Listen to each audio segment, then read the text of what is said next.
నిజాలుగా నిలుస్తూ ఉంటే, నా కథలనే కవితలే పిలుస్తూ ఉంటే, ఈ వరాలుగా ఉల్లాసమే కురుస్తూ ఉంటే, పెదవికి చంప తగిలిన చోట పరవశమేదో తోడవుతుంటే, పగలే అయినా గగనంలోన తారలు చేరెనుగా.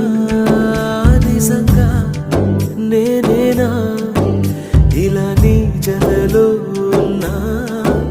ఇదంతా ప్రేమేనా? ఎన్నో వింతలు చూస్తున్నా, ఎదలో ఎవరో